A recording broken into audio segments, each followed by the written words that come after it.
Welcome back, everybody. It's Jan Sensor, CMO. Now, one question I get asked a lot is, why are there not more marketers on boards of companies? The shocking statistic is it turns out that only around 2.6% of board positions are filled by marketers, which seems a real shame to me. So I'm joining this episode by somebody who really knows what it's like to be a marketer on a board, Chris Burggraeve. He was the global CMO at AB InBev, and then since leaving AB InBev, he now runs lots of boards. He's chairman of many companies. He invests in them himself as well. And he's even written a book about how more CMOs can get onto more boards. This is a great conversation for anyone who's got a big aspiration to get onto a board. Here it is. Chris Burggraeve, welcome to the show. Thanks, Joe. Happy to be here. Good to have you. And look, a lot of CMOs ask me about this is, how do you get onto the boardroom? So we're going to come and talk about that in a minute. But before we do, I'd love to find out a bit more about you, some of the career you've had before doing what you're doing now. So just give us a quick summary of your career to date. So break it in two pieces. The first 23 years have been very classic corporate marketing, Procter & Gamble, Coca-Cola internationally. And then I had the luck to become the first CMO of InBev, then AB InBev. So 23 years of classic corporate marketing. And then the last 13 years, I hang out my own shield, spend a lot of time as a advisor, investor, board member. Now, fascinating to find out a bit more about your experience afterwards in terms of now you're investing in businesses, you're consulting, you're helping CMOs get a seat at the table. But before we get onto that, what do you think makes a great CMO? So if you take your time at AB InBev as an example, what skills does a CMO need to be successful? It really depends on the company that you're in. So I think it depends on the stage of the company in its life cycle. So in my case, when I had a chance to join InBev, the challenge was come and develop we're already a sales machine. Come and develop a consumer-centric, brand-centric sales machine. So that was my brief, if you will, from the CEO, Carlos Brito at the time, and the board. That's what I set out to do.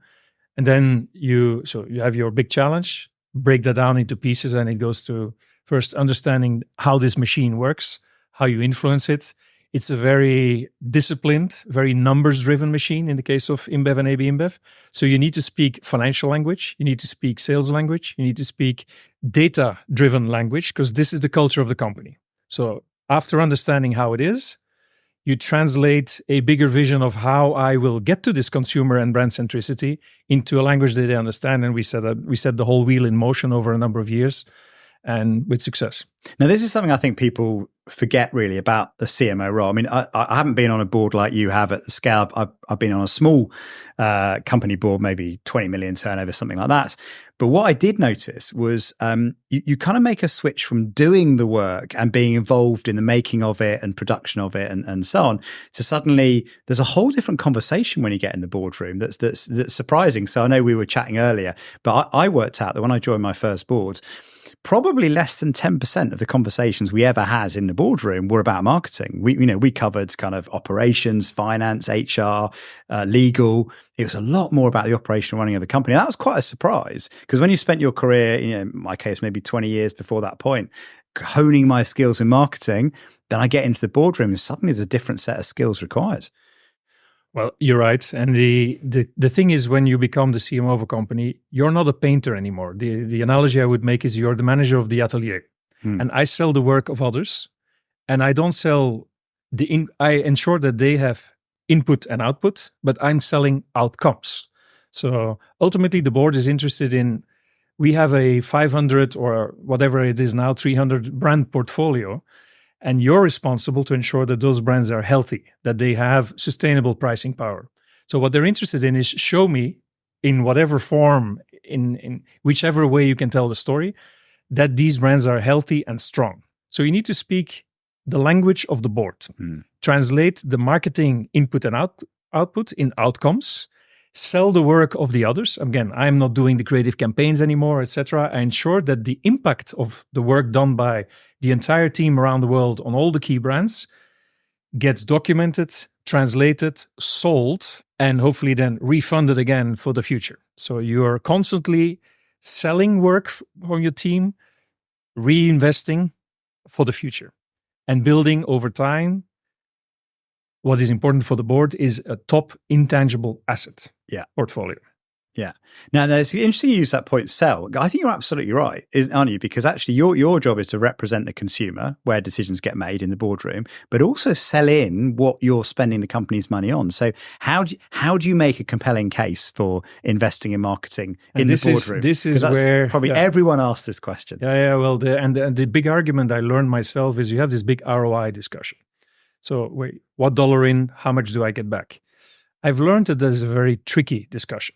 Because ROI discussions you can lose very quickly. ROI is about efficiency, whereas what the board and the C-suite in the first case is looking for, does it work? Do we have impact? Is there an outcome? Measuring effectiveness, you can better do via pricing. So what I learned over time, and one of the key things that I still instill in boards today, and whenever I do advisory work and teach students, etc., is to say you have a better chance as a senior marketer to sell that your brands have achieved sustainable pricing power. This is a hard number. You have it or you don't. That is a way to sell in the outcome of your work, as opposed to arguing and nickel and diming with the CFO on efficiency metrics like ROI, where he or she can easily defeat you and say, yeah, but these assumptions that you took, or these assumptions, or this and ROI discussions are tricky. Pricing power discussions are factual. You have it or you don't. I mean, if you allow me the analogy, Warren Buffett, one of the best investors in the world, said the very first metric that he uses to invest or not in a company, they do full due diligence, but what matters to him is, does this brand have pricing power or not? And how he defines it is, pricing power is a dynamic concept. It means that your ability to price at or above inflation, your inflation, not just CPI, at or above inflation over time, then you have a brand. If you don't have this, you don't have a brand. So that's his definition, and he's been applying it for decades in his investment philosophy. And this is what I've adopted in my work and in the work that I share with CMOs, and say, learn to think like Warren Buffett. Learn to think Wall Street before you think like a CMO. That's brilliant advice, isn't it? Yeah. It's interesting. I reckon if I did a poll of which of the 4 Ps do marketers today think most about, I reckon pricing would come last, right? It wouldn't be. It might not even be there for a minute. I mean, how many? Actually, there's probably not many marketers that even have pricing within their remits. Well, John, it's interesting that you say. I see what I've learned again. I come out of the CPG world, and then you tend to get blinders on. So for 23 years, I was in this race of the typical environment. The Coca-Colas, the Procter & Gamble's first, great marketing school, Coca-Cola internationally, InBev, AB InBev. You're in the 10% of the companies where marketing is a line job, where you and finance are interchangeable, you're close to the P&L, you influence the P&L. The whole mindset is consumer-centric to begin with. All the stories we see in Cannes, all the examples we see at university, at least when I grew up, were all examples of top CPG companies. What I've learned when I hung out my shield and when I started to talk with the world at large, actually the CPG companies is a small percentage of the real world. And 45%, there's two bigger groups of companies. 45% is marketers have a staff job and they struggle and fight to have a seat at the table and to have meaningful discussions with their CFO, C-suite, let alone their board. And then there's another 45% that is out there that is creative support, very often referred to as the brochure makers or the coloring team. And again, I don't mean that in a judgmental way. It is a different definition in the eyes of that company of what marketing means. And back to your point, the 4 Ps of marketing are played for fully in the CPG. A subset of the 4 Ps are under the tutelage of marketers in the staff role, depending on the company, depending on the B2B company. And then this other group of creative support, they essentially do the P of promotion and a subset of that. So when you realize in which block you play, that determines your seat at the table. I'd love to come on and talk a little bit about how you make the jump on, or how you make the case for a seat at the table on the board. But maybe before we do that, let's start at what are the statistics on the number of CMOs that have a seat at the board table? Less than 2.6%, according to the best academic studies around it. So bottom line is virtually nobody. Boards will talk about, we are very customer-centric and consumer-centric. I've seen it in myself, in the boards that I'm on since 19 years. Consumer and customer is very hardly talked about in most of the companies. You go through the financial compliance, you go to the routines, you go to a bunch of other things, and then the board time is up before people talk about consumer or customer, unless there's a crisis. Now, what is it, if we go to the why do you think that's the case? Is it because marketers haven't made the case? Is it because they've not trained in finance, or is it because actually business is about more fundamental things? I mean, why do you think that's? It's probably a case. It's probably both. It's there's an element of what is the role of the board. You have a fiduciary duty to your shareholders and stakeholders, and it starts with money. It starts with really understanding the financials of the company and tracking and monitoring. It has to do with policy making. It has to do with etc. So by the time you really get deeper into the weeds of consumer and customer thinking, boards have finite time together. Number one. Number two is who is on the board. The type of profile is on the board is CEOs, former CEOs, CFOs, maybe some academics around it, etc. They tend to be people for who this is not the first thing they think about. PwC did a study, but the number one thing that people look for to be on the board is financial literacy, financial understanding. The last thing of all the skills that was looked for is marketing understanding. That's the perception. It is not important in the mind of the people who run the boards today. And it shouldn't be, to the detriment. And so that's one of the things that I'd like to change. I'd like to influence differently and say, ladies and gentlemen of the board chairman, chairs of the Nom and Gov committee in more public companies, you would be well advised to increase the cognitive diversity of your boards, and it will materially impact the performance of your board over time.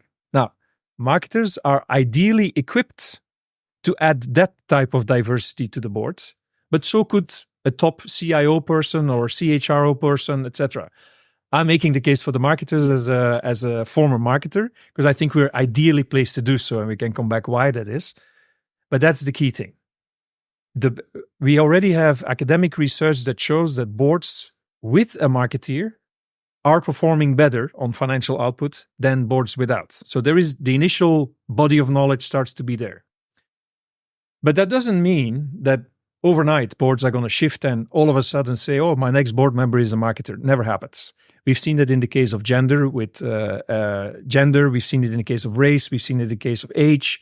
But all of those diversity extensions have proven one thing is you do not extend the board because of gender, race, or age.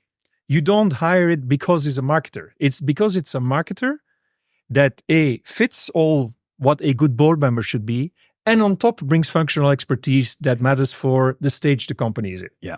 Then it makes sense. I give you the same analogy for women would love to believe that a board with a woman does better than a board without. And some studies in the beginning showed that was the case. Actually, the body of knowledge argues that in more cases than not, it's not the case. It's not because you hire a woman that your board performance is better. If she is an expert on China and China matters for your business, then it adds value. If you just hire a woman because she's a woman, it actually may play against you in terms of how investors look at your company. So same thing. Don't put a marketer for the show of having a marketer on board. Put a marketer because as a board, you generally believe that brands matter for your future. Innovation matters, digital transformation matters, AI transformation matters. All the skill set that a marketer can bring to the table matters to the future of your company on board level down. Yeah. Then it makes sense. Let's get into that a little bit more, because I think that's so important. So make the pitch to me for why every board should have a marketer on it. So what value will a marketer add on a board? What's their USP? Well, in most cases, I actually did interviews with in the book with 6 top marketers that are on boards, and I asked them all the same question: is why were you hired? And there's different reasons, but there's a couple of commonalities. One has to do with the desire of that board to spend more time on consumer or customer, B2C, B2B, doesn't matter, or B2B2C. So a deep desire by the board to really elevate the dogma that they say, customer is the boss or consumer is the boss, to really elevate that to board level, to be closer.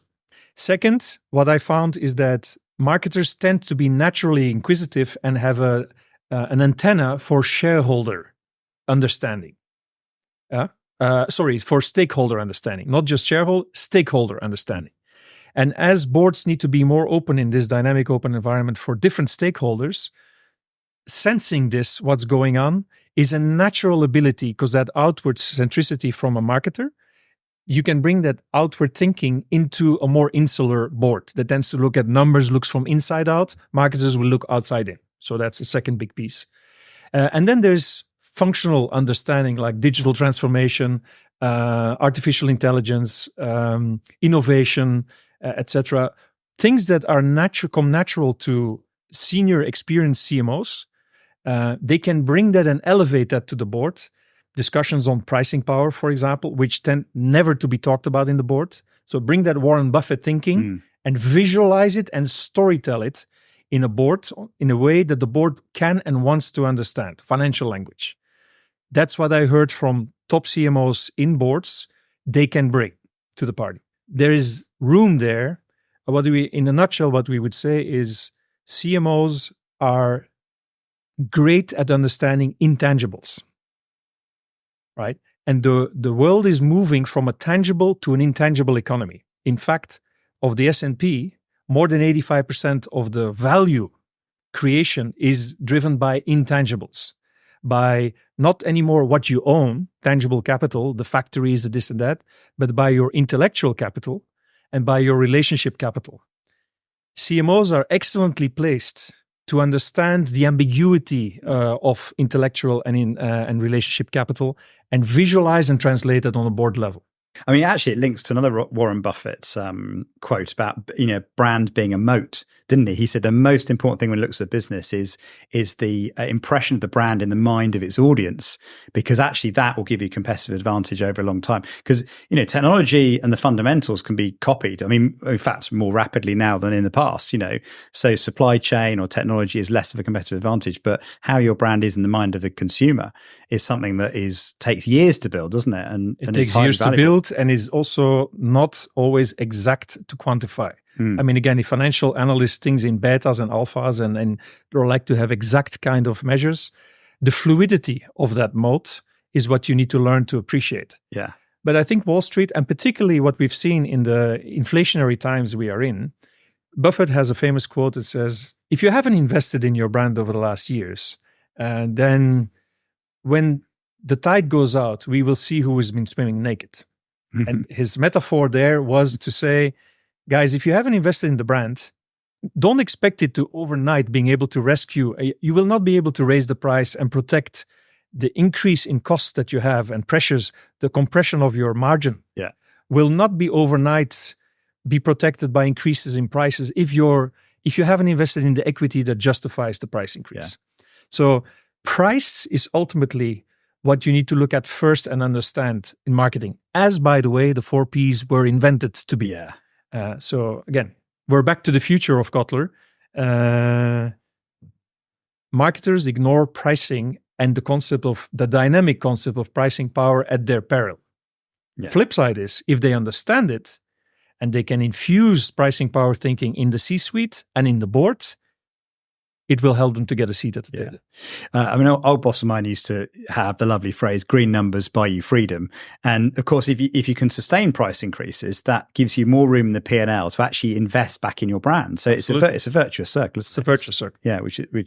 And so Wall Street has recognized in the inflationary times of the last 3 years, the boys have been separated from the men, the girls from the women. So Wall Street, very quickly, once inflation came, separates companies in two kinds. Those with pricing power, those without. And so the question for every board is, do I have it or don't I have it? And that's a question that is now becoming acute because inflation is not going away. People hope that it would go away quickly, but it's not going away. The pressure is actually intensifying. Yeah. All the marketers are screaming at the moment because budgets, what do people do? They cut budgets to shortcut. This is called marketing myopia. This is essentially an analyst will say, if I see that a budget are being cut to make the quarter for a public company, a good analyst will check if you're not what they call over-earning. And over-earning mean you're declaring a profit, but essentially it comes at the cost of having cut the marketing budget and therefore jeopardizing next quarter earnings. Maybe by the time the CEO and the CFO are gone and it's a problem for somebody else. But the over-earning issue, marketing myopia issue, is one of the biggest things we need to look at now. And again, it goes back to marketers, whether you're in that first block, the 10% group that is P&L, the second block that is staff, the third block is creative. It's the second and the third block particularly that needs to, more than ever, understand pricing and dynamics of pricing if you want to preserve your budgets. Because otherwise, management, C-suites and boards that don't come with a natural pro-brand mindset will do the first thing they can do, which is cut the budgets. Yeah. And they cut into their own food. I remember actually working for a fairly big PLC in the UK, and I remember the CEO saying on stage, marketing budget is the single biggest discretionary budget that we spend every single year, and no one has a right to spend it, sort of thing. Basically, you have to earn the right to spend it. And that's dangerous, isn't it? Because effectively, as a marketer, you're sat there potentially, as you say, if you're going to miss the earnings call, that gets cut first, doesn't it? I mean, whereas actually, if you're doing if you're positioning marketing as, future earnings, I mean, this comes back to our, positioning marketing as finance. If your job is to create future earnings for the business, increase pricing power, increase future demands, that kind of thing, then actually marketing should be the last place you want to cut in one sense. Of course, it's not as, again, when you talk to the people if you work for a private equity firm and you're the CMO who works in the private equity environment, the horizon of that private equity, what is important is the horizon of your owners, the horizon of your board. If your board has a horizon of 2 years, then any argument you make of building the long term falls flat. Don't come with building pricing power over the long term because your board is not interested by definition. So you need to that means you will optimize for the short term. That's the role as a CMO you have in that construct. There's no point coming with highbrow concepts and long term if your owner says, I have 2 years to get rid of this or to sell this thing. Okay, so you decide to work. If you decide to work in that 2-year constraint, optimize in the 2-year constraint, and that's it. Save yourself the headache of building for the long term. If you want to build long term, go to a company where the ownership is thinking long term. Yeah. So the whole point is, as a marketer, instead, go back to understanding your ownership, how long term they look at. Are they building an intangible asset here, and with what type of horizon? Once you understand that, come back to the principles of pricing power, etc., and tell the story of pricing power to then determine what budgets you fight for. Yeah. Pricing power is an outcome. A budget is an input that buys you GRPs or buys you media mix or buys you campaigns or buys you this. The CFO is not interested in those tools. They are interested in the outcome on the P&L and on the balance sheet. And that's the story you need to be able to tell in the context of the company. And that's, again, where lots of the stories are confusing between a CPG company that is naturally thinking about the next 10, 20, 100 years. Procter & Gamble thinks for the next 100 years. Coke thinks the next 100 years. But a private equity-driven company may think over the next 2 to 5 years. Different story. I think what was interesting about the way you answered my question earlier is you went straight to price, and everyone in the board can understand price, right? If we can charge more per unit, we cover our costs quicker, we make a bigger margin, we can reinvest in the future. It's really simple. Do you think that marketers have a language problem? Because I wonder whether we don't help ourselves with the way we talk about what we do in the boardroom. Do you think that's fair? Very fair, and very often we use the analogy to say marketers are from Venus and finance is from Mars.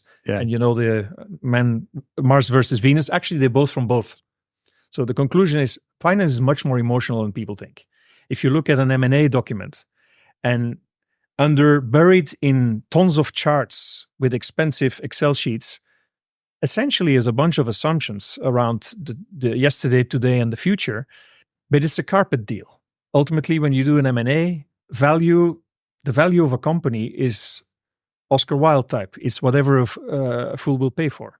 So the language of finance, however, if a marketer wants to win and have a seat at this, we come back to the base premise. If a marketer wants to be in the C-suite, or wants to be heard in the board, or wants to be in the board, financial literacy is table stakes.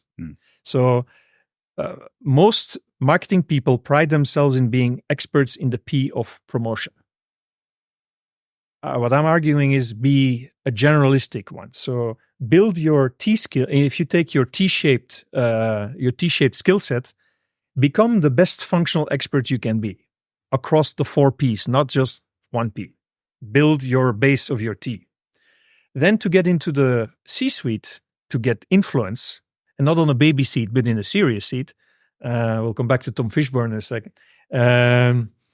But if you want to sit in a decent seat at the C-suite, you need to understand, you need to speak the language of money. You need to understand the language and the jargon of the HR person, the CIO person, the CFO person, the procurement person, etc. They need to understand that you are broad. So you build your general management cross-collaboration skills. That's the minimum to get into the board. And then there's some other skills that get you to board level. T is needed to get into C-suite. And then C-suite plus, there's some other skills that we can talk about to get into the board. I mean, we'll come back to that actually, because I'd quite like to find out what makes a successful board position.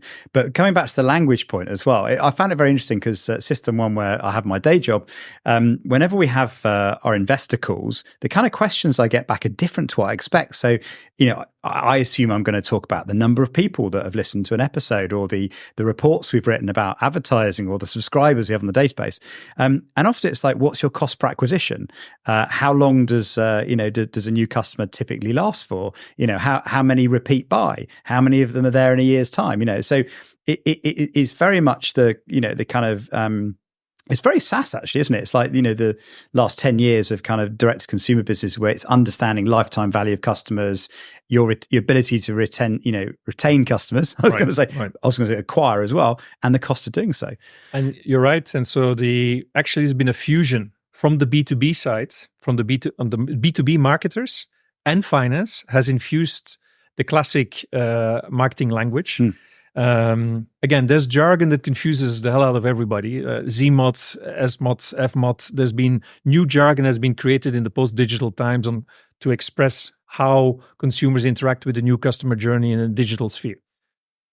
Again, these jargons and all these buzzwords, every function has their buzzwords. So it's good to know what they are.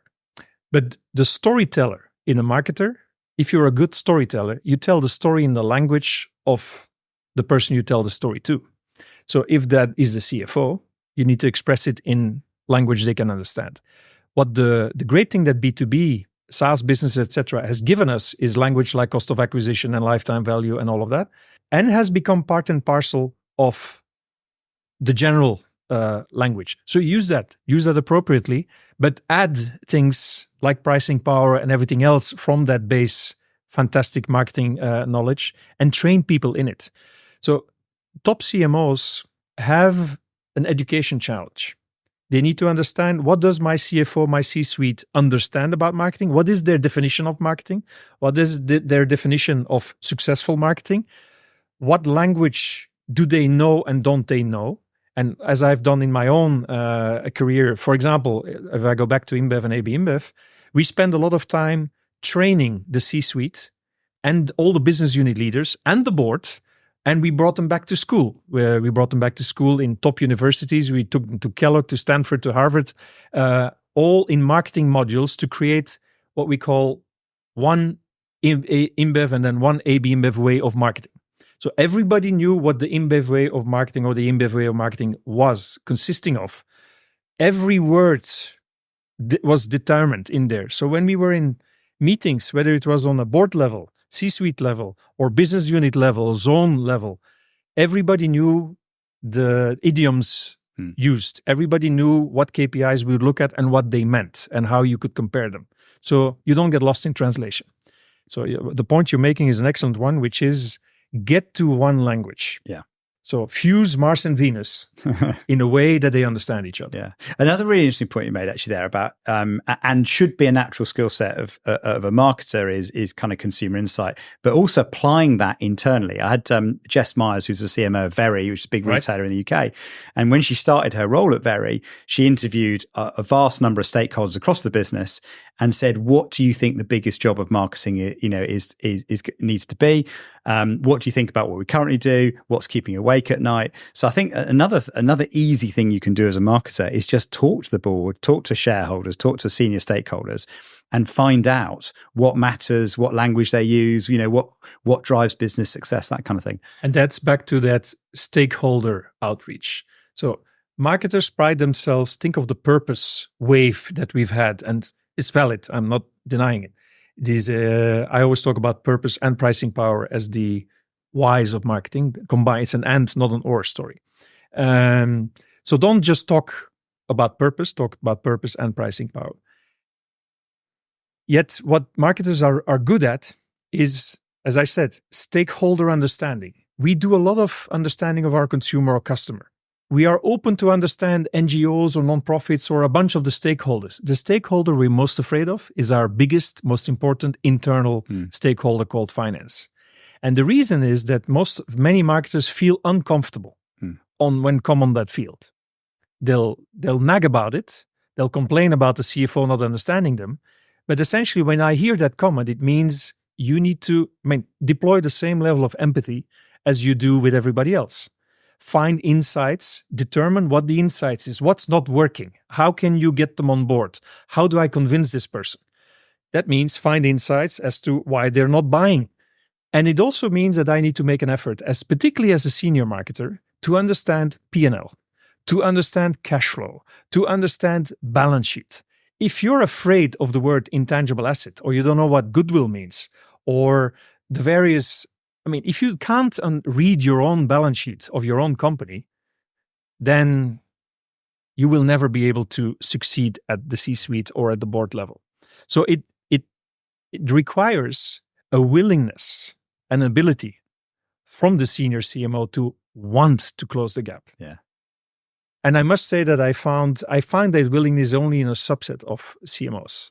A number of them want to hide behind the creativity, and they accept that, or they expect that people just will see the beauty of all of that automatically. The answer is they won't.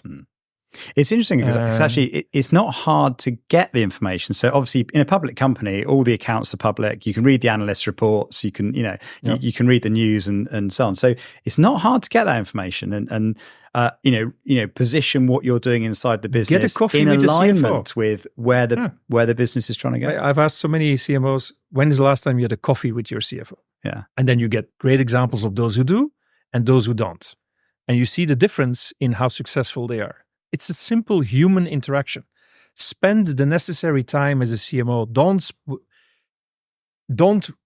as I said, you are the manager of the atelier. You're not the painter anymore. Don't waste your time in creating campaigns and doing all that sexy stuff that you did before and you may love to do. Agencies love your time. I spent occasional time with advertising agencies when I was the CMO of InBev, or even the senior director at Coke, etc.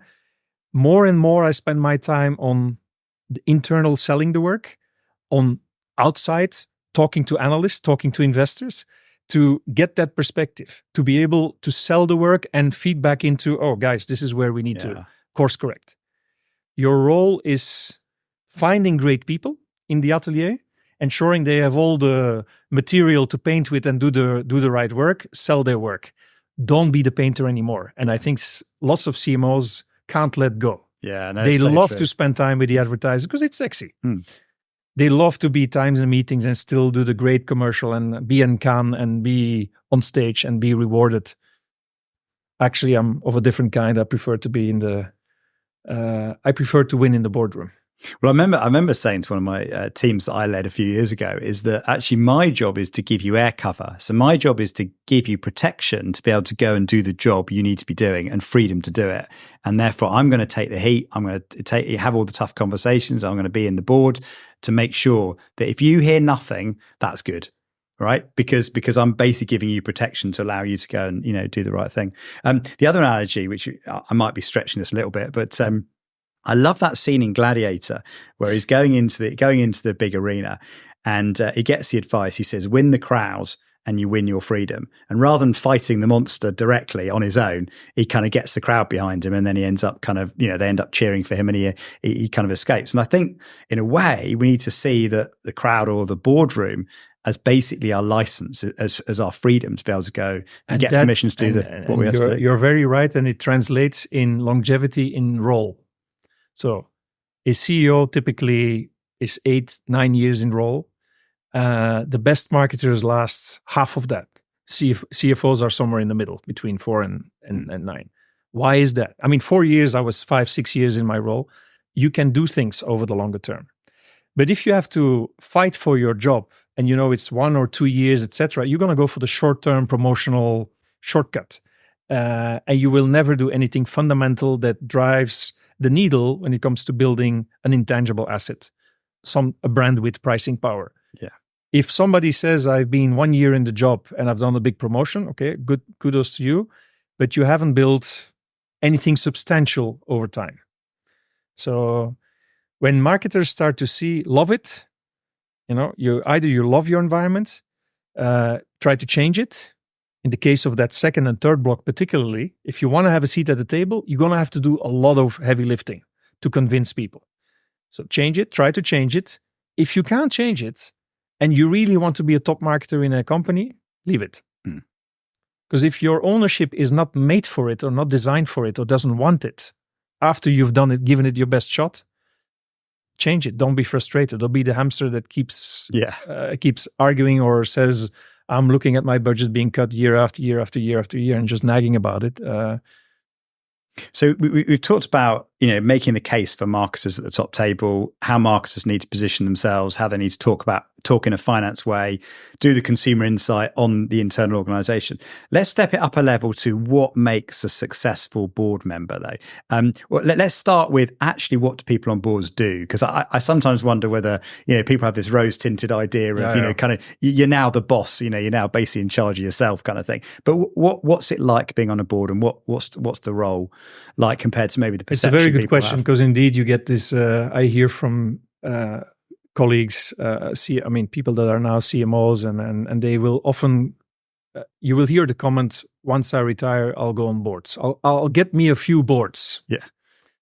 You don't get yourself a few boards. First, and this is what I wrote in the booklet that I wrote on CMOs on boards, is to first, let's do a reality check. There's only a few board seats available per year that you can actually get into. So it's like hunting truffles. Board seats are like truffles. They're extremely rare to begin with. Second, the question is, what do boards expect from you? First, it's like, what does the country want from you before you ask, what can I do for my country? They want wisdom, wealth, and work. 3 Ws, that's the beginning. So they want to know, what can you bring to the table in terms of your functional expertise and your general expertise, your T skills. Mm-hmm. It's not just your functional. Also, you got to be an extremely well-developed, broad person. Wisdom. Second, wealth. In many cases, depending on the size of the company, people will ask you to invest yourself, which I've done in many, or open your Rolodex and bring other people in to help fund the company from one stage to another stage. And then work, meaning if you think you're going to come in to just play golf and have a nice board dinner, etc., you'll be hugely mistaken. Most of board work is I'm not saying repetitive, but it is disciplined. It is serious. You have to prepare. You have the board meeting itself, there's posts, and it deals with a bunch of things that are not necessarily sexy, but super important. The board has a duty of care, a duty of loyalty, as a fiduciary duty to fulfill over a long time. somebody told me, it was a great quote. It says, don't consider board seats like buying a puppy. Or actually, consider it like buying a puppy. Puppies grow up very quickly. The sexiness is over very quickly. But then you have this beautiful animal for the next 10 to 15 years. If you go on boards with the idea of going off the board or bringing the puppy back to the kennel after a year, not very good. Yeah. And what skills would you need to kind of deliver those responsibilities successfully, do you think? If I blend academia and practice into, I would say there's about 5 skills that always come back out of all interviews and all analysis. One would be the table stakes. We start with table stakes, financial literacy. You need to understand the basic statements of a company, P&L, cash flow. You need to understand M&A dynamics. You need to speak the language of finance of Wall Street. That's a given. That's not just that gets me in, that's a given. That's where it starts. Boards to strategy. So the second block would be it's strategic thinking, looking at options, whatever the challenge is thrown at a company. A board is about future-proofing the company for the next 5, 10, 15 years. So it's always looking forward and saying, how can I fulfill my duty of care and loyalty to this company for the next 5, 10, 15 years? So strategic thinking, looking at options. Third would be servant leadership. A key thing that I heard from the interviews that I did with the 6 top CMOs in this document is what they all came back with is what we needed to learn is that we are not operators anymore. We are board members, not operators. We need to work, not show C-suite how clever we are on marketing and we're the smartest kid in the house. No, actually, you're very humble. You serve the CEO and the C-suite, the management on top, and the customers above it. So you're at the bottom of the pyramid, not the top of the pyramid. You flip it. A fourth component would be listening skills. Listening and using your time in the board very, I think you say judiciously. Your words matter. If you ask a question, people will listen. If somebody else asks a question or make a remark, people listen. If you as a board member say, we ought to investigate XYZ, this has weight and may lead to C-suite and management creating a whole report to doing some and committing resources to answer that question. So you need to be very careful in what you say and what you don't say. When you speak, how you speak. When you listen, how you listen. That was a fourth block. And then last but not least, I think there is this element of role modeling. People talk about corporate culture, which is, of course, the culture of the entire company, which you need to espouse and role model. But there's also board culture. I read a quote once. There's a small book 20, 30, 40 years ago. It's called The Fish Rots from the Head. Old Chinese expression. People will see that if there's issues on the board can argue. Boards can have different opinions. But in the end, they come out unified. Take the analogy of a soccer team. If you see that there is a rumble in the boardroom, it will affect the manager and the players on the field. So the board has an etiquette between themselves to role model board culture, because how they react and act will ultimately transpire on the entire company. So I think that's something to. So those 5 things, if I would summarize it again, it's financial literacy, strategic thinking, servant leadership, listening skills, and then role modeling board culture. So what I find really interesting about those 5 is 4 of them I think are natural marketing talents, right? So strategy. I mean, the marketer as CMO is more involved in strategy perhaps than anyone else in the C-suite. Servant leadership, definitely. You'd like to think that that's something that you have to learn.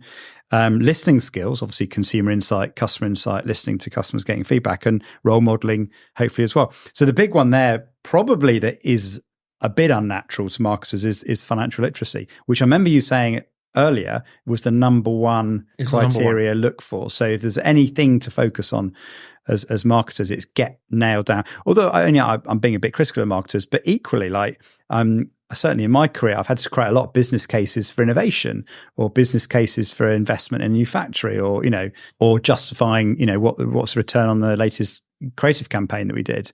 So there's lots of opportunities, I think, in the marketing role to role model all those 5 things, even before you get to the board. You can, and still you will see how. So if you know those, how do you prepare for that? Yeah. So the question is, and ultimately, again, what the document is doing is to give you that overview of, okay, let's start from realistic numbers. It's truffles. It's a hard fight. You need to understand what you are willing to give. Once you really go after board seats, this is a multi-year, multi-decade commitment, which comes with, yes, it can have great moments of playing golf and having nice dinners, etc. Those may happen as well, but more often than not, it is serious meetings. So take that into account. It really takes hard work to be considered in a board. And it's not the same as being considered for the CMO job or for being an employee of a company. Board selection works in its own mysterious ways. And you need to understand how that typically works. There's nomination and governance committees that are creating shortlists. Essentially, your reputation precedes you. So here, the CMO needs to think about their personal brand. What is it that they're known for? You need to do the work of preparation, and you need to somehow get on the shortlists, because there's not 500 candidates for a board seat. There's usually 2 or 3 that are recommended somehow, out of which they then have chemistry discussions with the entire board, and ultimately one candidate is chosen. And that's how it starts. So it's a different high-touch process than what you would have experienced as a senior executive being chosen for a company. Board selection is different than top employee. That's a very good point, though, because I think someone described it to me a bit like a triangle. Is in a more junior role, something like 90% of vacancies will be advertised. So, we're hiring for a social media manager, right? Yeah. Probably 90% of those get advertised. You get to C-suite levels and it might invert to about 10% of roles get advertised. So how do people find out about board seats that are coming up? Because I don't even know where I would go to find out about a board seat. There are networks. And the book highlights a bunch of the networks where you can get in. But that's, again, table stakes. In the end, it is the most successful way of getting into a board is personal networking. Is building networks, the ones you know, and then create new ones so that people get to know you, or that somebody at some point in time can vouch for you and say, consider this person in the shortlist. Yeah. But the shortlists are really shortlists.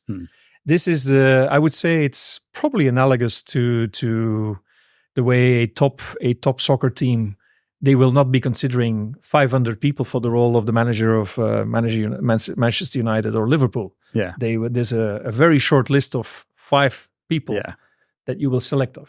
Well, take that analogy on a bit, though. Presumably what you can do is prove yourself in lower leagues, right? So you could probably, although the truffle hunting at the top is, as you say, very, very limited, but presumably you can go to an SME, a small business, and get on a board at a smaller organization to prove your capability at that level. And that's a very good point. And one of the feedbacks that I got from all the people that I've interviewed and my own experience is, you can, if you're committed to board service, if you really want to do this in your life, and many don't, by the way, and there's nothing wrong with it. And there's also a case of one of the CMOs in there that says, I thought I was made for it. And because I did it for 40 years and I wanted it. And after 2 years of doing it, I hated it. And I went back to being an operator. So people learn.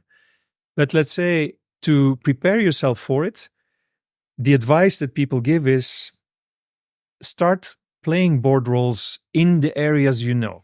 In your industry, take on industry association roles, a board role, a president role in your industry association.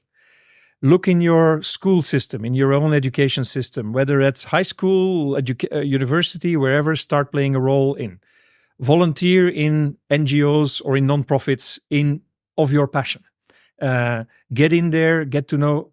All of these are valuable experiences that when at some point in time somebody comes and knocks, they will look at and say, does this person have any experience? Do we see, typically what you look at is at the 3 A's, which is people's achievements, their track record, people's ability, what can they really do, and people's ambition.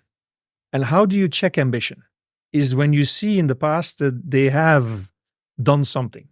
So the more nuggets you can show to a prospective chairman or CEO that are looking for board members to complement, small company, big company, whatever, show that you have passion for this. Yeah, no, that's super clear. I thought I'd just pivot finally to what you've been doing in the last 10 years, actually, because you're now an investor, you chair a number of boards. So what's it been like going from a big corporate role where you're CMO to now effectively working for lots of different, or guiding and steering lots of different companies? What's that transition been like? It's been fascinating. It's still I think a board role, the way I'm filling them in, I'm not on the board of Procter & Gamble. I've chosen to be, nor could I be, probably, because given the type of people that they will choose for the boards of these top companies. But where I found my skill set is valuable is to bring the language of marketing and finance is in startups, scale-ups, private equity, owned companies, SPACs. And this is where I've chosen to play. So I've been fortunate. Not all of these things work, by the way. When you're a board member, you go for the good, the bad, and the ugly. You have successes, you have failures. And particularly in an environment like COVID and where we are and post-COVID, it hasn't been easy. It hasn't been a cakewalk to be a board member during those times. But we got through most of it, not with every company. But that has been fascinating. And what I do in a board, and particularly in the chairman role, is then find other board members, make boards that work well with the CEOs as the sparring partner with the CEOs and with the C-suite of the startup, scale-up, whatever. You adjust to the size of the company.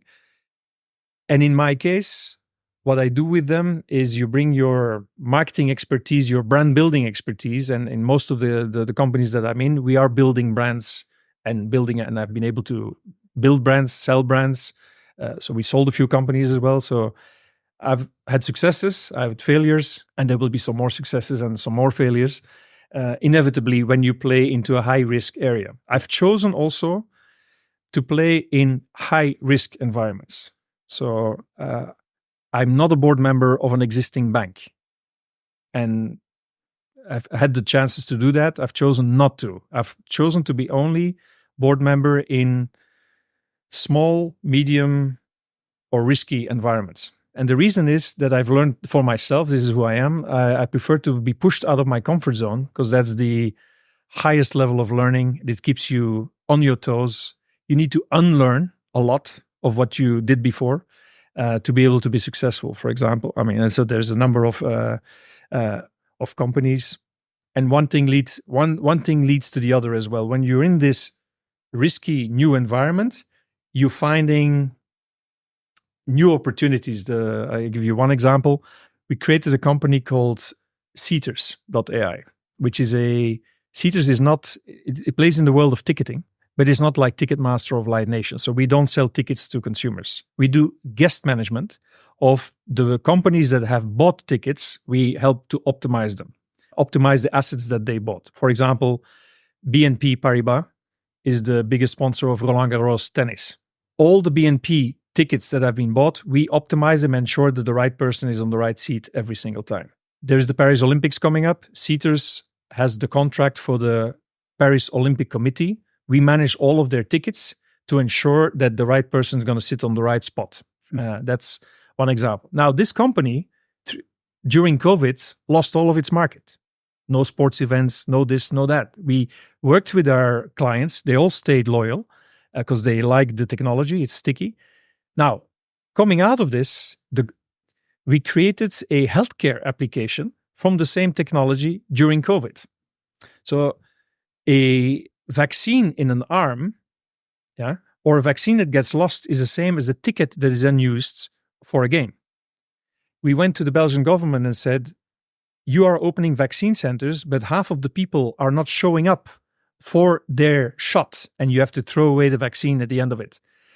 By applying the CETUS technology to the vaccine issue during COVID, we solved the Belgian government vaccination problem and helped to open the country multiple months earlier than they could. So it was a serious big thing. For 3 times, we have helped vaccinate the entire population of Belgium much quicker than the paper-based system that they had put in place, thanks to the waiting line AI theory of CETRs. Then we got a call from the pharma industry that said, we have an age-old problem here, 60, 70-year-old problem, called clinical trials and matching patients and clinical trials. We knew nothing about patients and clinical trials.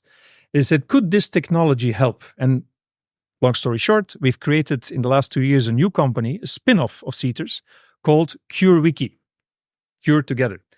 And it is the first company in the world that can match a patient with a clinical trial in less than 4 minutes. You go online, you fill in as a patient, all of your issues, and in less than 4 minutes, we can match you with, if a clinical trial exists that can help you save your life, extend your life, make your life more comfortable, we'll find it for you. And this is an environment so those models, and you build a brand with that, you build a branded proposition, it's a platform proposition. That's the result of working in a risky space where you open yourself up. And as a board member, you stick through thick and thin with the tough environment of CETRs, through tough environments like COVID, and you come out of it with a new company that is now meeting a need which we never would have met if it wasn't for the tough times you went through. So that's why I love this space of high risk, high reward. And as a board member, you need the longevity to go through it, have the wherewithal to go through it, and get work, wisdom, and wealth. You need to bring that to the CEO or to the team. Well, the other interesting thing, going back to the financial theory of risk and return, is you've got a diversified portfolio, and that's kind of how you're managing your risk yourself, aren't you? Because but the other benefit with that is you can kind of almost arbitrage between those different opportunities. Go, well, hang on a minute, this works over here. What if I apply this solution over there? To completely it may seem it's unrelated. A wonderful comment you make, John, and also one that comes out of the feedback of the CMOs that I interviewed in the book, is that they say, we bring, for example, I remember Jim Stengel telling me a story of how he got on his first board. His first board was from P&G. He got into the Motorola board in the early 2000s. Now, what was happening in the early 2000s is digital transformation is coming. So he learned a lot from the Motorola board and all of the technology evolution there to bring that to the P&G, his P&G CMO learning, and help digitize that. Vice versa, he could bring brand building to Motorola. And there's plenty of stories like that where the cross-fertilization happens. Yeah. And that is the beauty of being a board member as a marketer. And back to your question of what can marketers bring on the board, they will bring their multi-category thinking in it, and they will take from it. They will learn from board X and bring learning back to their company in their operating role, if they're operators, or if they're not operating anymore, they will bring it to another board. And this is how you grow the economy. Yeah. The pie grows. It's funny, in a small way, in my System 1 job, I'm seeing the same thing with when I go to technology companies, they're all saying to me, teach us about brand. How do we build a brand that's, how do we set us up? We've got technology, how do we build a brand? You go to FMCG and they're like terrified about what's AI going to do to my business? What's technology going to do? Help us do that sort of thing. So yeah, the arbitrage opportunity is huge, isn't it? No, it's a wonderful one. It's one of the most rewarding parts. So again, if you ask people, why do you do this? So the board members that have been doing it for a while said, why do you keep doing it? Learning, excitement, keeping you young and fresh and mentally agile. So I think that's the biggest reason why you become a board member ultimately is the massive learning environment that you are put into and how you can capitalize on this for your own company and for others. Yeah. And presumably as well, you build a network, don't you, across different industries and, different sectors and so on as well. Brilliant. Chris, that's been fascinating. I've really enjoyed that. Thank you for that. And it's a great topic to talk about. We don't talk about it enough. So I'm really delighted we have a chance to pick your brains on it. So thank you so much, Chris. Good luck to everybody. Thank you. Thank you very much for listening or watching Uncensored CMO. I hope you enjoyed that. If you did, please do hit the subscribe button wherever you get your podcast. If you're watching, hit subscribe there as well. I'd also love to get a review. Reviews make a big difference on other people discovering the show. So please do leave a review wherever you get your podcast. If you want to contact me, you can do. I'm over on X @UncensoredCMO or on LinkedIn where I'm under my own name, John Evans. Thanks for listening and watching. I'll see you next time.